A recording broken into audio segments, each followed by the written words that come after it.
Rumah Negara Kementerian Keuangan Republik Indonesia Kantor Wilayah Ditjen Perbendaharaan Provinsi Sulawesi Selatan, diduga dibongkar tanpa mediasi pihak penghuni alias sepihak. Makassar, sorotan rakyat, salah satu warga Jalan Pemuda nomor 85B, atas nama Fritz keberatan atas dugaan kehilangan berupa, dokumen, SK pensiun, vas bunga kuningan barang antik, speaker aktif, serta alat-alat rumah tangga, saat dilakukan pembongkaran rumah negara kantor wilayah Ditjen Perbendaharaan Provinsi Sulawesi Selatan di tanggal 30 Juni tahun 2024, yang berlokasi Jalan Pemuda Kecamatan Tamalate Kota Makassar, saat dikonfirmasi di Bajigau, Sabtu tanggal 17 Agustus tahun 2024 pukul 13.30 WITA. Dari keterangan Fritz, saya sangat menyesalkan dengan cara oknum pejabat Ditjen Perbendaharaan Provinsi Sulawesi Selatan Iwan Megawan beserta rombongan, yang ikut dihadiri oleh Tripika Kecamatan Tamalate Kota Makassar. Lanjut Fritz, waktu pembongkaran dilakukan saya tidak di rumah, dan ibu saya saat itu melaksanakan ibadah di gereja. Setelah kami tiba di rumah sontak saya dan ibu saya kaget melihat kondisi rumah yang sudah habis terbongkar, seluruh perabotan rumah tangga kursi, lemari bufet, tempat tidur, dan lemari kayu. Selain itu, ada pula barang yang sampai sekarang tidak ditemukan, seperti, dokumen, vas bunga kuningan, barang antik, speaker aktif, serta barang lainnya, raib entah kemana. Fritz lanjut menjelaskan, saya tidak keberatan dengan rumah yang dibongkar asal sesuai prosedurnya. Dengan adanya kejadian ini Fritz dan orang tuanya atas nama T. Helena, merencanakan melakukan mediasi hukum ke Kepolisian Polrestabes Makassar dengan tujuan mendapatkan keadilan atas dugaan perbuatan oknum pejabat Ditjen Perbendaharaan. Pewarta Arifin. Dalam kota, Pak. Bapak kan lebih bijak, lebih profesional sebagai kepala bagian. Ibu mengabdi 32 tahun kasihan sebagai abdi negara. Dia dipanggil Presiden Soeharto dengan Ibu Tin, ada fotonya, mewakili anggaran. Kebanggaan Kanwil Anggaran. Terus kemudian M. Yusuf, ya ada. Nah, saya tidak emosi, saya hanya sampaikan, tolong bijak Pak, karena dia bukan hewan Pak, dia manusia yang sudah Oke, Pak silakan perkenalkan nama Bapak. Nama saya Fritz. Fritz ya. Putra dari pensiunan KPN Kantor Perbendaharaan Negara, Ibu Ellen. Ibu Ellen, ya. Ini ada informasi Pak mengenai rumah Bapak yang katanya dibongkar tanpa sepengetahuan Bapak sendiri. Betul. Ibu saya terutama.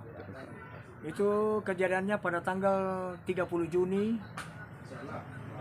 2024 saat waktu itu hari Minggu, di mana kaum Nasrani terutama ibu saya sedang pergi beribadah.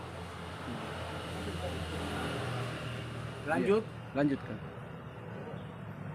Setelah kami datang, kami juga terkejut dengan keadaan di tempat tinggal, terutama shock bagi ibu saya yang sudah berusia 90 tahun. Kelompok orang yang begitu banyak yang dipimpin oleh Iwan Megawan dari Kantor Perbendaharaan Negara atau KPN bersama pelaksananya Pak Samsul Kaharudin alias Bahar itu telah melakukan pembongkaran terhadap rumah yang kami anggap ini adalah merupakan satu tindakan semena-mena main hakim sendiri dengan mencopot semua atap, seng, membongkar tembok, membobol tembok, mencabut kusen-kusen pintu dan daun pintunya, serta terali-terali besi. Hal ini bagi kami merupakan tindakan main hakim. Ingat itu, Iwan Gunawan dan Samsul. Sebagai aparat sipil negara, mempunyai intelektual, harusnya tidak melakukan hal seperti itu. Ini sangat menyakiti hati ibu saya. Pada saat pembongkaran seperti itu Pak, siapa-siapa saja yang hadir yang Bapak ketahui di lokasi tersebut? Pada saat sudah terjadi, yang saya lihat di situ adalah pertama Pak bagian rumah tangga dari kantor perdana negara ada, rombongan orang-orang yang saya tidak kenal, dan kebetulan juga sudah ada Babinsa dan Koramil dan Babinsa Koramil juga Pak. ya dengan dari Babinsa itu pihak Koramil Pak. Babin Kamtibmas. Kamtibmas. Kamtibmas. Maaf. Ya. Timas. Dengan Babimsanya ada. Ya. Dan itu saya lakukan penyotingan. Itu di Pada lokasi hari mana Pak kejadiannya itu? Itu di tepatnya Jalan Pemuda nomor 85B.